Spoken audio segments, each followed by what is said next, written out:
Bueno, en la ley de impuesto a las ganancias tenemos dos grandes sujetos. Las personas humanas y sucesiones indivisas por un lado y los sujetos empresa por el otro. Habíamos visto en las clases anteriores que las personas humanas y sucesiones indivisas tributan por la teoría de la fuente, mientras que los sujetos empresa tributan por la teoría del balance. Entonces, a nivel sujetos tenemos estos dos grandes sujetos que definen nuestro legislador. A nivel, digamos, doctrinario, es importante determinar qué sujetos son sujetos pasivos del impuesto y qué sujetos son sujetos pasivos de la obligación tributaria. Hay sujetos que son sujetos pasivos del impuesto y de la obligación tributaria concomitantemente, ¿sí? O sea, en la figura de ese contribuyente está reunida la figura de sujeto pasivo del impuesto y sujeto pasivo de la obligación tributaria. ¿Quién es el sujeto pasivo del impuesto? Es el que verifica el hecho imponible en la práctica, ¿sí? Es el que compra, el que vende, el que gana, el que alquila, el que realiza un trabajo y percibe un honorario. Es la persona, el sujeto que verifica el hecho imponible. ¿En cabeza de quién se verifica el hecho imponible? Mientras que el sujeto pasivo de la obligación tributaria es el obligado a cumplir con la obligación tributaria, o sea, es el obligado al pago, ¿sí? Como les dije anteriormente, hay sujetos que son sujetos pasivos del impuesto y de la obligación tributaria concomitantemente, y hay sujetos que son sujetos pasivos del impuesto, pero otro sujeto es el sujeto pasivo de la obligación tributaria. ¿Esto lo vieron el martes con la profe? Sí, sí. Bárbaro. Entonces, vamos a ir rapidito con estos temas. Vamos, en el caso de los sujetos de las personas humanas, ¿sí? Son siempre sujetos pasivos del impuesto y de la obligación tributaria. En ese sentido no hay conflicto. El conflicto se genera más quizás con los sujetos empresa. Por eso vamos a repasar los sujetos empresa. Los sujetos empresa son los que están en el artículo 53. El artículo 53, inciso A, me remite a los sujetos del artículo 73, que ya habíamos visto que eran las sociedades de capital, es decir, las que estaban en el artículo 73, inciso A, y el artículo 73, inciso B, que eran ¿quiénes? Lo vimos la clase pasada, lo último. Artículo 73, inciso B, establecimiento permanente, ¿sí? Era aquella unidad fija de negocios que pertenecía a un sujeto del exterior, físico o jurídico. En el artículo 53, inciso B, tenemos a las demás sociedades, es decir, a las sociedades de personas, las sociedades simples, las sociedades colectivas, las sociedades de capital e industria. Y en el artículo 53, inciso D, tenemos a las empresas o explotaciones unipersonales, que también habíamos visto que para estos tres tipos de sujetos se aplica la teoría del balance. Artículo 2, apartado 2. Bien, entonces, respecto de los sujetos empresa, que son sujetos de hecho y de derecho, es decir, que son sujetos pasivos del impuesto y sujetos pasivos de la obligación tributaria, son los que están taxativamente enunciados en el artículo 73, ¿sí? Los sujetos empresa, que son sujetos pasivos del impuesto y de la obligación tributaria, son los que están taxativamente enunciados en el artículo 73, incisos A y B.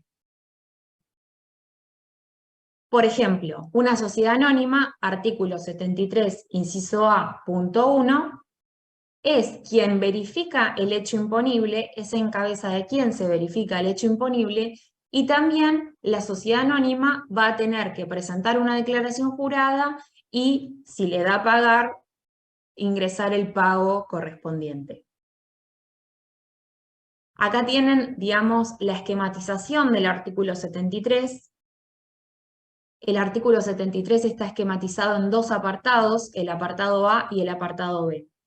El apartado A tiene 8 incisos. Entonces, por ejemplo, el inciso 1, o el inciso 1 es sociedades anónimas. El inciso 2 es SRL. y así sucesivamente con los restantes 8 incisos. Y el apartado B es el establecimiento permanente, que vimos la definición la clase pasada, que estaba en el artículo 22, que vimos que era un artículo muy extenso.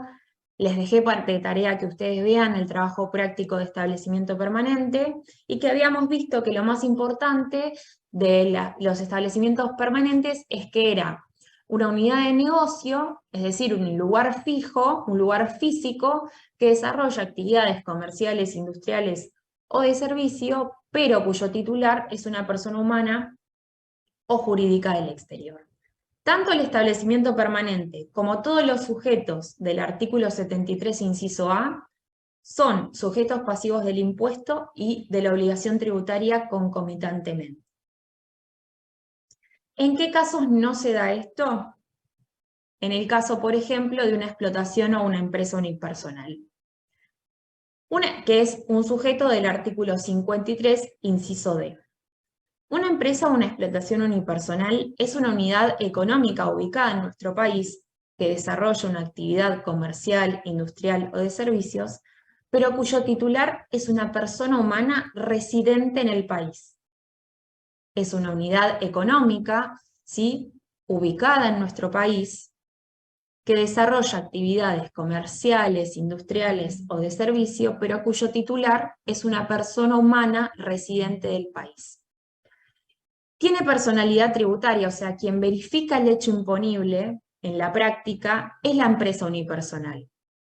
Pero el sujeto pasivo de la obligación tributaria es el titular de esa explotación unipersonal, el titular persona humana de la explotación unipersonal. Ahora lo vamos a ver con un ejemplo para que les quede más esquematizado. Entonces, por ejemplo, supónganse este caso. Una persona humana, José Pérez, tiene un inmueble donde vive, es decir, un inmueble casa-habitación. Asimismo, tiene un auto para uso particular. También tiene un departamento que destina a alquiler. Y también tiene una zapatería. En esa zapatería va a tener un mini estado de situación patrimonial, digamos, va a tener caja, cuentas a cobrar, bienes de cambio, bienes de uso, deudas, proveedores. Esos bienes afectados a la empresa unipersonal, titularmente, o sea, la titularidad, ¿a quién le corresponde? A José Pérez, ¿sí? Pero en esta figura de empresa unipersonal, el legislador lo que hace es encriptar una parte del patrimonio de esta persona humana, José Pérez, para que la afecte al desarrollo de esta actividad. En este ejemplo, de esta actividad comercial, ¿sí? Entonces, José Pérez va a ser titular de una zapatería. Esta zapatería va a determinar un resultado impositivo, que ya vamos a ver cómo se determina, pero a grandes rasgos, esta zapatería que va a tener un mini estado de resultados, es decir, va a tener ventas, menos costos, menos gastos, y va a obtener un resultado, el resultado de la zapatería. Ese resultado de la zapatería, ¿quién lo obtuvo? ¿Cuál es el sujeto pasivo del impuesto? La zapatería, porque la zapatería vendió y compró los zapatos en este ejemplo. Es decir, el sujeto pasivo del impuesto o el sujeto pasivo de hecho es la zapatería, es la empresa unipersonal. Ahora, el sujeto pasivo de la obligación tributaria va a ser José Pérez, titular de esa zapatería, es decir, la persona humana. Bueno, y acá tienen como quinto ejemplo que además de tener el inmueble, casa, habitación, además de tener un auto para uso particular, además de tener un departamento destinado a alquiler y además de tener una zapatería, esta persona humana es abogado y ejerce la profesión de forma independiente. Entonces, va a tener 3 tipos de renta esta persona humana. Va a tener la renta que le genera el departamento destinado a alquiler. Va a tener la renta de la zapatería y va a tener la renta de la profesión. ¿Cómo se visualiza esto en ganancias? Así. Por las rentas del alquiler va a obtener rentas de primera categoría. Por las rentas de su trabajo desarrollado de forma independiente, es decir, por su profesión de abogado, va a obtener rentas de cuarta categoría. Y como renta de tercera categoría, empresa unipersonal, ahí va a llevar el resultado impositivo de la zapatería. Es Tengo una decir, duda, profe. sí, Perdón, no encontré sí, para levantar la mano. Perdón que no le pasa nada. interrumpí. Sí, Eh, con respecto a la profesión, ¿no? Está bien, ese sí. abogado ejerce la profesión, pero no está asociado, no estaría alcanzado ese honorario por ganancias, ¿no? Porque no hay una explotación como comercial. Me quedó claro, por ejemplo, cuando leí que el veterinario, cuando tiene una veterinaria, por ser veterinario, ese honorario, si presta ese servicio nada más, no pagaría, no estaría tributando, pero ahora si empieza a vender en el establecimiento, está asociado con una actividad comercial de vender, no sé, remedios para los perros, no sé, unas pastillas de antipulgas, ahí sí estaría. Pero en el Claro, caso del ahí abogado, en realidad no es que no está grabado, sino que hay que ver si está grabado por teoría de la fuente o por teoría del balance. En el ejemplo que vos diste del veterinario, que solamente tiene, digamos, la veterinaria y desarrolla su profesión, ahí obtiene exclusivamente rentas del trabajo, del desarrollo de su profesión. Y en ese caso tributa por teoría de la fuente. Entonces hay que analizar si cumple el requisito de periodicidad, permanencia y habilitación. está bien, como que por ahí a veces me Sería, mareo con sí. con Por tanta eso, información. esto es acumulativo. Vamos de a poco incorporando conocimientos. En este ejemplo, tiene por un lado la zapatería, donde compra y vende zapatos. Y por otro lado, tiene el estudio profesional donde desarrolla su profesión de abogado. Entonces, la zapatería va a tributar por teoría del balance. Ahí, todo incremento patrimonial está grabado. Ahí me quedó Y claro. como, digamos, por su profesión de abogado, va a tributar por teoría de la fuente. Distinto sería si te dijera, es abogado, ejerce la profesión de forma independiente y dentro del estudio de abogacía vende libros de REPAR. Ahí está complementando la profesión con una actividad comercial. En este caso no, tiene por un lado la zapatería y por otro lado es abogado. Y por otro lado tiene un inmueble en alquiler. ¿Por qué? Porque una persona no, puede que sí o puede que no, obtiene rentas de distintas fuentes, de distintos tipos de fuentes. Podemos tener de las 4 categorías, ¿sí? De primera, segunda, tercera y cuarta. Lo vamos a ir analizando con el correr de las clases y lo van a ir incorporando de a poco, este concepto. Pero volviendo al ejemplo de José Pérez, va a tener entonces como renta de primera categoría el alquiler, como renta de cuarta categoría los honorarios profesionales por su labor de abogado. Y como renta de tercera categoría, acá donde dice resultado impositivo de la explotación unipersonal o de la empresa unipersonal, es este resultado. Es decir, ventas menos costos menos gastos. Ese es el resultado impositivo de la empresa unipersonal, que va a llevar José Pérez a su declaración jurada personal. Entonces, el que declara el resultado impositivo es José Pérez, titular de la empresa unipersonal. Pero quien va a ingresar, ¿sí?, el impuesto que le dé a pagar va a ser José Pérez, persona humana, ¿sí? Entonces, ahí hay una diferenciación entre el sujeto pasivo de la obligación, del impuesto, que es la zapatería, y quien es el sujeto pasivo de la obligación tributaria, que en este caso es José Pérez, persona humana titular de la empresa unipersonal. Sociedades, es decir, las sociedades de personas, la sociedad simple, la sociedad colectiva.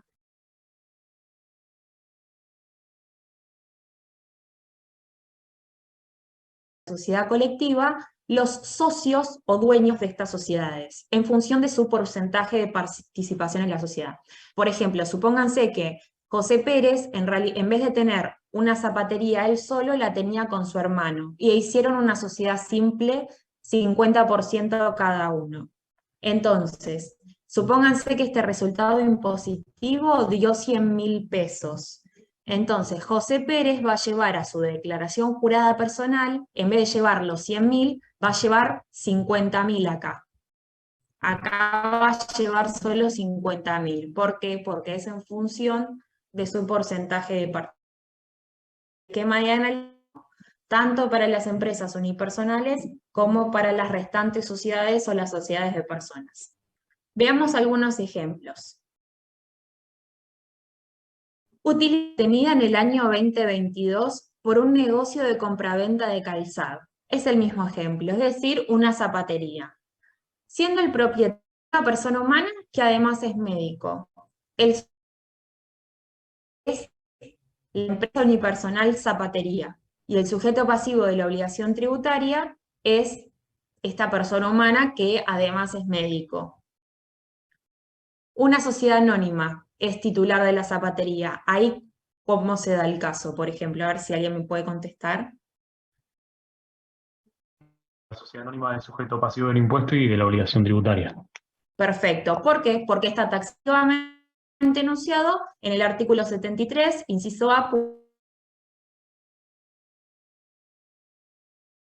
simple.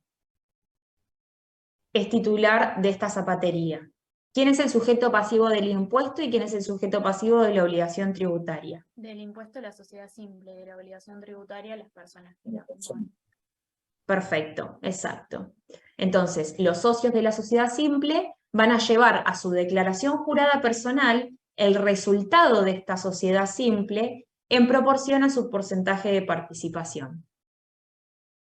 Como el ejemplo que les di recién. Si el resultado de la sociedad simple era 100.000 y eran dos socios, 50% cada uno, llevan 50.000 y 50.000 cada uno a su declaración jurada personal. Y ahora supónganse que esta zapatería le pertenece a una persona humana domiciliada en el exterior que además es jubilada y tiene oficinas en el país. ¿Qué sujeto es en este caso? Es un beneficiario del exterior. Ahí recuerden la placa que vimos la clase pasada. Diferencia entre beneficiario del exterior y ¿qué? Establecimiento permanente. ¿Quién es en este caso el sujeto? ¿Un beneficiario del exterior o un establecimiento permanente? ¿Cuál es el sujeto que obtiene la renta? Zapatería. ¿Qué es a la luz Es de la ley de un impuestos? establecimiento. Es un Hay un establecimiento permanente. ¿Por qué? Porque es un lugar fijo de negocios. La zapatería es un lugar fijo de negocios. Es una unidad económica ubicada en el país cuya titularidad le pertenece a un sujeto del exterior. Me voy a la ley de impuesto a las ganancias. ¿Dónde está el establecimiento permanente? Artículo 73, inciso B. Como es un sujeto que está taxativamente enunciado en el artículo 73, el sujeto pasivo del impuesto y de la obligación tributaria es el establecimiento permanente. ¿Qué significa esto? Que el establecimiento permanente va a tener su declaración jurada y va a presentar su declaración jurada con el número de su quit. ¿Sí? Tienen más ejemplos como este en el trabajo práctico número 11, que lo tienen, digamos, lo tienen para ver. Vamos a ir con un caso especial de sucesión indivisa.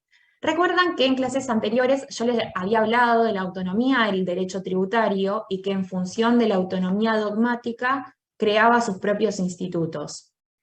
Un instituto creado por la autonomía dogmática del derecho tributario es la sucesión indivisa. Otro es el concepto de establecimiento permanente. Otro es el concepto de empresa unipersonal. La empresa unipersonal no deben confundirla con la sociedad anónima unipersonal. La empresa unipersonal tiene personalidad tributaria, pero no tiene personalidad en el código de fondo. No tiene personalidad jurídica. ¿Sí? Bueno. Vamos a hablar entonces de la sucesión indivisa, que un poquito ya habíamos hablado brevemente en clases anteriores. La sucesión indivisa nace El contribuyente, persona humana, por supuesto. Y culmina con la declaratoria de herederos o la validación del testamento dependiendo de cómo sea el proceso sucesorio. Si es un proceso sucesorio ab intestato o un proceso sucesorio con testamento. Entonces, la sucesión indivisa es un sujeto que no reviste carácter de persona en la legislación de fondo, es lo que les había comentado en clases anteriores, pero es creado por la ley tributaria como sujeto pasivo del impuesto, otorgándole una especie de supervivencia fiscal a la persona fallecida. Piensen en el siguiente ejemplo. Una persona humana tenía un departamento en alquiler y mañana tiene un paro cardíaco y fallece. Pero ese departamento estaba en alquiler. ¿Qué van a hacer las personas que viven ahí? ¿Van a tener que desalojar de un día para el otro el departamento porque se murió el dueño? No tendría razón de ser. Entonces, ¿pero qué pasa? Ellos van a seguir pagando un alquiler porque no pueden estar ahí gratis. Entonces, ¿qué hizo el legislador? Cuando digo el legislador me refiero a la ley de impuesto a las ganancias, ¿no? Creo un sujeto ficticio, un sujeto tributario, pero que no tiene personalidad en el código de fondo. Cuando digo código de fondo me refiero en el Código Civil y Comercial. Y dijo, bueno, hasta tanto se resuelva la declaratoria de herederos y ver qué pasa con ese inmueble que está en alquiler, en el ejemplo que les estoy dando, le otorgo a la persona fallecida, al contribuyente fallecido. Y entonces generó esta figura de sucesión indivisa. ¿Dónde está regulado en la ley de impuesto a las ganancias? En el artículo 36 a 39 y en el decreto reglamentario en el artículo 103 a 105.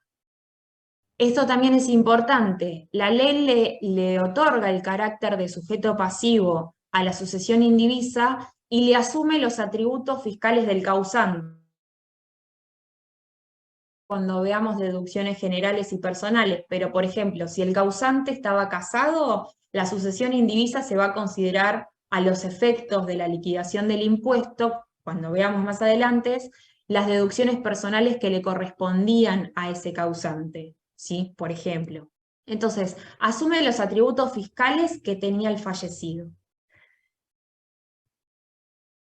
Debemos diferenciar tres grandes etapas en la sucesión indivisa. Una primera etapa se da hasta la fecha de fallecimiento del causante, es decir, del contribuyente.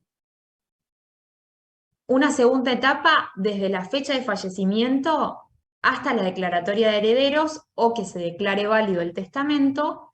Y una tercera etapa es la aprobación de la cuenta particionaria. ¿Alguien sabe lo que es la aprobación de la cuenta particionaria?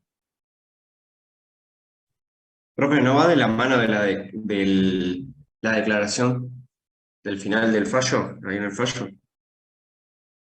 Declárese en cuanto da lugar por perjuicio de terceros, eso que dice. ¿Cómo? Cuando hay una declaratoria de heredero, la aprobación de la cuenta particionaria, ¿no va de la mano del fallo? ¿O estoy... No, está bien, digamos. Forma parte... Exacto. Forma parte del proceso sucesorio, o sea, el proceso sucesorio que se inicia con el fallecimiento de una persona. Entonces, hay una primera etapa en el proceso sucesorio, que es la declaratoria de herederos. La declaratoria de herederos es, declárense como herederos universales y a los hijos. Y después, hay un periodo entre la declaratoria de herederos y la aprobación de la cuenta particionaria donde hay un estado de condominio.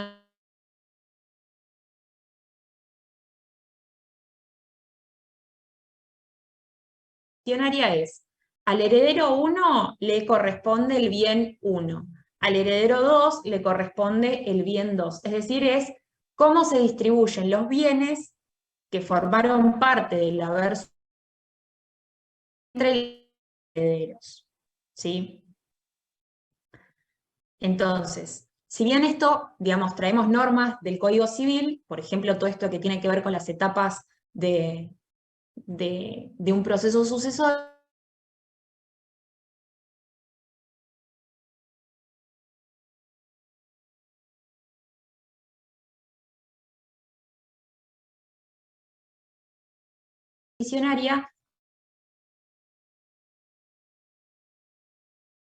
hay un Estado, son dueños de todo, y esto es importante porque me va a determinar cómo se va a declarar en el impuesto a las ganancias. Obviamente estamos hablando del fallecimiento de un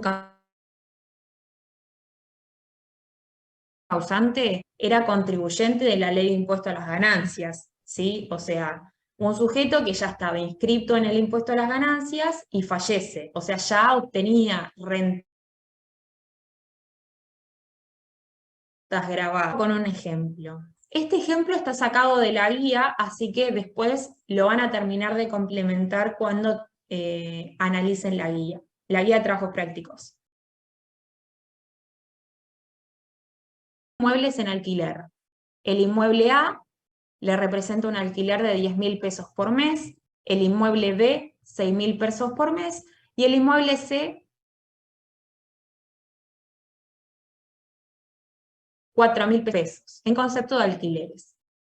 La persona está casada y tiene 2 hijos. ¿Por qué es importante el tema de que está casado o no esté casado? O si son bienes gananciales. Y si son propios o gananciales, me tengo que ir a las normas del Código de Fondo, es decir, al Código Civil y Comercial. Cuando digamos, el artículo del Código Civil es muy amplio, pero bueno, a grandes rasgos podemos decir que los bienes propios son los bienes adquiridos antes del casamiento y los adquiridos durante el matrimonio, pero a título gratuito, es decir, las donaciones y las herencias. Es decir, si ese bien es un bien propio por más de que lo haya adquirido durante el matrimonio. Y por defecto, los bienes gananciales son. Bien, ahora supongamos, esto no se da nunca en la práctica con estos plazos, pero es a los efectos, digamos, pedagógicos para que ustedes son. La declaratoria de herederos fue el 30 de junio y la aprobación de la cuenta particionaria es el 30 de septiembre. Lo que yo siempre les recomiendo a ustedes para que puedan, ¿sí? Y siempre teniendo en cuenta que el periodo fiscal para las personas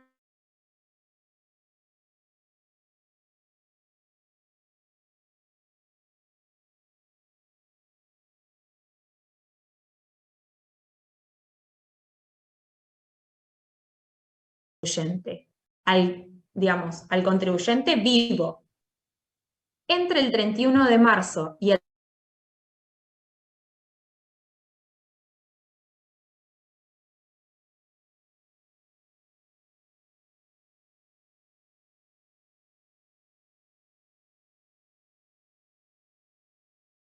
este condominio y este estado de indivisión, los sujetos que van a declarar la renta van a ser los herederos en función de su porcentaje de participación en el haber sucesorio. En función de su porcentaje de participación en el haber. Acá tenemos que estos inmuebles son bienes gananciales, los adquirió durante el matrimonio. Entonces, como les dije acá, vamos a hacer las 3 etapas. Primera etapa, fallecimiento.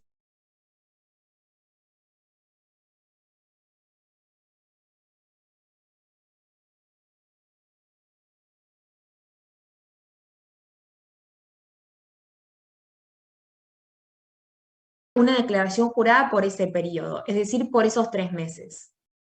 Acá corresponde a los administradores legales o judiciales de la sucesión, o en su defecto, al cónyuge supérstite o a sus herederos, la presentación de la declaración jurada por este periodo. Esto está en el artículo 103 del decreto reglamentario. Y ¿recuerdan cuando vimos los responsables por deuda ajena? Bueno, en este caso, los administradores legales o judiciales, efecto, el cónyuge supérstite actúa como responsable por deuda ajena.